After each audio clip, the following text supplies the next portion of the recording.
I therefore always they pay extra because I disabled. At times I can ask myself if na for me wheelchair they pay extra for or na for me disability.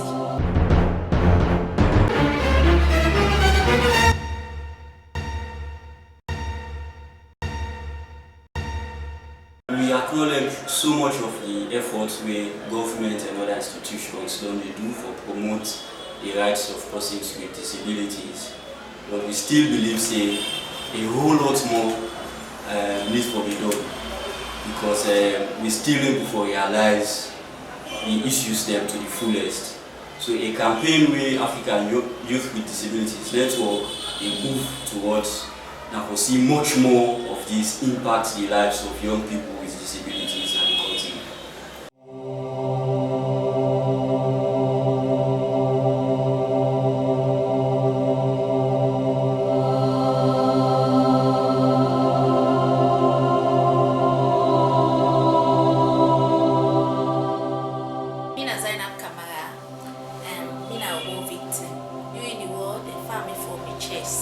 So the bullet go on my spine and it affects up to my legs.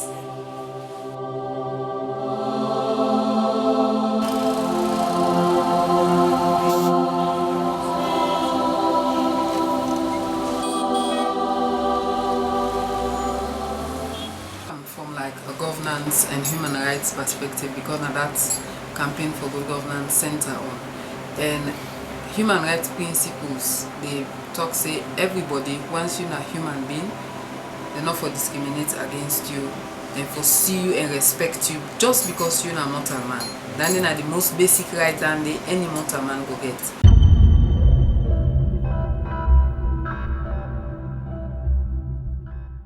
To some extent, I be excited for go school back, but I not be able to say I get so many challenges for fight with. I go school, I do a year, after that I move into the boarding home. Where a bit challenging because me a wheelchair user and we get steps that we connect with from the boarding home to the day scholar. Because imagine now the school where I be go and the college where I can go.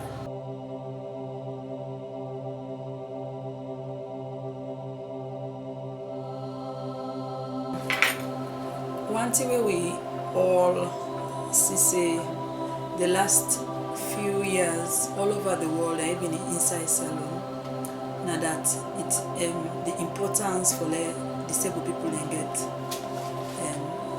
barrier-free environment, let discrimination come out within the society, and people who get disability, they're able to live independent lives with their dignity.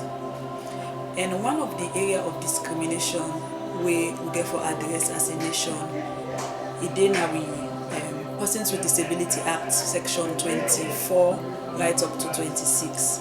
We say certain things in the way we government, the one that we get public buildings, and even the one that we get private buildings, then and we engineers then get for do for make sure say disabled people go able for access buildings, transportation, so when they go able for access goods and services. And what to make that one day? That one now a key thing if we want to let disabled people then get education, if we want to let them get health care, if they want to let them go school and go universities, them where we all they work towards, all the different stakeholders that they work towards. After I done college, I decided to set up an organization, Empowerment for Disability and Social Integration, because I find out say a lot of issues then therefore be addressed at the educational sector. And even from a governance perspective, they talk about participation and inclusion.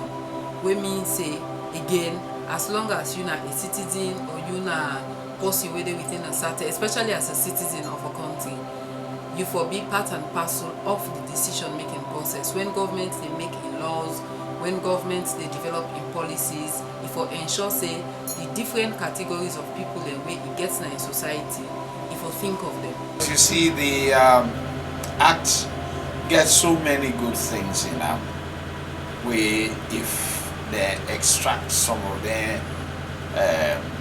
portions there and include that in the Constitution, it will really represent the interests of persons with disabilities. We in the Open Society Initiative for West Africa, what they call OSIWA, we work on plenty things.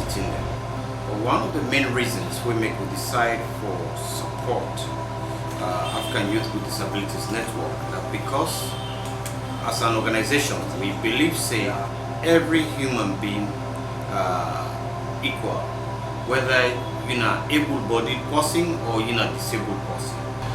Then young people then get full of energy and dynamic, and then they hold a lot of promise for advocate on behalf of people where they suffer them kind of disabilities here. And then we will raise awareness and educate the public and help for change some policies and law that we will get, and the general mindsets of the people of this country.